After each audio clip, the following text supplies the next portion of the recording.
ప్రతి ఒక్కరూ వినవలసిన తెలుగు కథలోకి వెళ్దామండి. పెళ్లి చేసుకుని అత్తవారింటికి వచ్చాను. నాకు ఈ పెళ్లి అస్సలు ఇష్టం లేదు. దానికి కారణం రెండో పెళ్లి వాడికిచ్చి చేశారని నన్ను బలవంతం చేసి నాకు ఈ పెళ్లి జరిపించారు.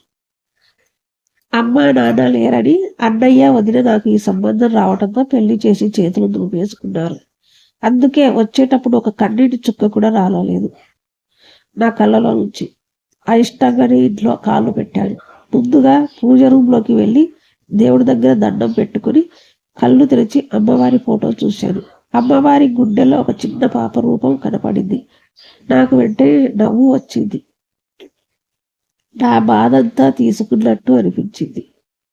నేను నవ్వుతూ వెనక్కి తిరిగాను. మా అత్తగారి చేతిలో ఇందాక అమ్మవారి గుండెలో చూసిన ఆ పాప కనపడింది.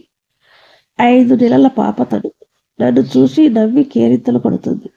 నేను వెంటనే ఆ పాపను తీసుకుందామని చేతులు ముందుకు చాపాను. తీసుకోమా అమృత, ఇక మీదట ఈ పాప నీ పాప అంటూ నా చేతిలో పెట్టింది. పాప పేరు ఏంటి అని అడిగాను. పాపకి ఇంకా పేరు పెట్టలేదు అని అత్తగారు చెప్పారు. పాపని నా దగ్గరే పెట్టుకున్నాను. నేను ఫ్రెష్ అయి మళ్ళీ పాపతోనే టైం గడిపాను. ఆ రోజు మాకు ఫస్ట్ నైట్. ఎలా తప్పించుకోవాలా అని ఆలోచించాను. రాత్రి నన్ను రెడీ చేసి రూమ్లోనే ఉండమన్నారు. పాపని ఇవ్వమని అంటే నేను ఇవ్వను, నా దగ్గరే ఉంటుంది అని చెప్పాను. కానీ అత్తగారు వినలేదు. పాపని తీసుకొని అందరూ వెళ్ళిపోయారు. కాసేపటికి మా వారు వచ్చారు. ఆయన వచ్చేసరికి నేను లైట్ ఆఫ్ చేసి నిద్ర నటించాను. ఆయన లైట్ వేసి నన్ను చూసి మళ్ళీ లైట్ ఆఫ్ చేసి వచ్చి మంచం పైన పడుకున్నారు. నన్ను పిలిచారు కానీ పలకలేదు. చేసేది లేక ఆయన కూడా పడుకున్నారు. మా ఇంట్లో అత్తయ్య, మావయ్య, మరిది సురేష్, మరదళ్ళు స్వాతి, రాణి. మా వారి పేరు ముకుంద్. మరదళ్ళిద్దరూ చదువుకుంటున్నారు. మరిది జాబ్ చేస్తున్నారు. అందరూ ఉదయాన్నే వెళ్ళిపోతారు. ఆ తరువాత ఇంట్లో ఉండేది నేను, అత్తయ్య, పాప. పాప పనులు అన్ని నేనే చేస్తున్నాను. పాపని వదిలి ఉండాలనిపించడం లేదు. మా వారు నాతో పాటు మాట్లాడడానికి ప్రయత్నం చేస్తూనే ఉన్నారు. 2 రోజుల తర్వాత పాపకి నామకరణం చేద్దామా అని అత్తయ్య గారు నన్ను అడిగారు. తప్పకుండా అత్తయ్య అని అన్నాను. సరే అయితే మరి నేను పంతులు గారితో మాట్లాడి మంచి రోజు కనుక్కుంటాను.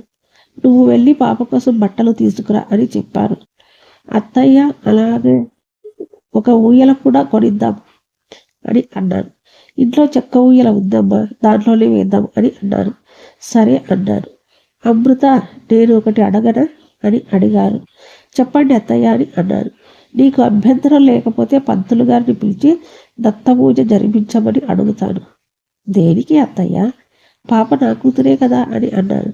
అవును, కానీ దత్తపూజ చేసిన తర్వాత నిన్ను సవతి తల్లి అని ఎవరు అనుకోరు. నీకు కూడా నా కూతురే అనే ధైర్యం ఉంటుంది అని అన్నారు. నాకు ఎందుకో ఈ విషయం నచ్చింది. సరే అన్నాను. కన్న తల్లిని కాకపోయినా పెంచిన తల్లిని అవుతాను. అందరం కలిసి పాప కోసం ఒక పేరు ఆలోచించడం మొదలుపెట్టాము. నాకు అమూల్య అనే పేరు నచ్చి ప్రస్తావించారు. నీ కూతురు, నీ ఇష్టం అని అందరూ సరే అన్నారు.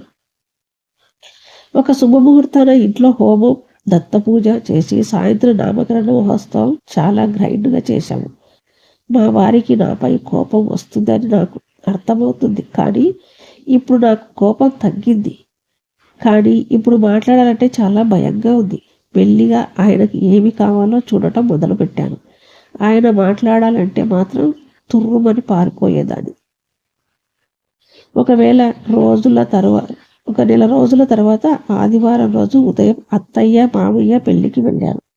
ఆదివారం అవ్వటంతో అందరు ఇంట్లోనే ఉన్నారు. వంట చేయడానికి ఆడవాళ్ళమందరం బిజీగా ఉన్నాము.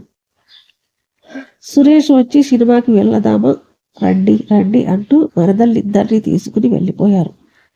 ఇంట్లో నేను, ఆయన, అమూల్యనే ఉన్నాను. అమ్మకి పాలు పట్టి నిద్ర ముచ్చేసి వంటింట్లోకి వెళ్ళాను. వెజిటేబుల్స్ కట్ చేసి ఉండడంతో చక్క వంట పూర్తి చేశాను. ఆయన పాపతో రూమ్లో ఉన్నారని నేను హాల్లో టీవీ పెట్టుకుని సోఫాలు ఆనుకుని కూర్చున్నాను. ఆయన వచ్చి సోఫాలో కూర్చున్నారు. నాకు భయమేసింది. కాసేపు నన్నే గమనించి వచ్చి నాకు దగ్గరగా జరిగి కూర్చున్నారు. నేను వెంటనే దూరం జరిగాను. ఆయన నా చెయ్యి పట్టుకున్నాడు. నేను వెంటనే వదిలించుకోవడం, పాప ఏడవడం జరిగాయి. నేను చటుక్కున లేచి అమ్ము దగ్గరికి వెళ్ళాను. అమ్ముని ఎత్తుకుని మళ్ళీ నిద్రపుచ్చాను. అమ్ము పడుకోగానే ఈసారి నా చెయ్యిని ఇంకా గట్టిగా పట్టుకున్నారు. ఆయన అలా పట్టుకునేసరికి నాకు ఏడుపు వచ్చింది.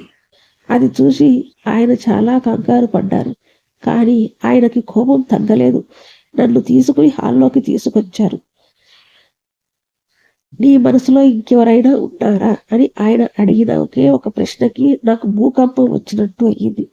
నేను గట్టిగా ఏడవడం మొదలుపెట్టాను. నోరు తెరిచి ఏదైనా చెప్పు, అసలు నీ మనసులో ఏముందో, ఇలా ఇంకా ఎన్ని రోజులు తప్పించుకుని తిరుగుతావు అని అడిగాడు.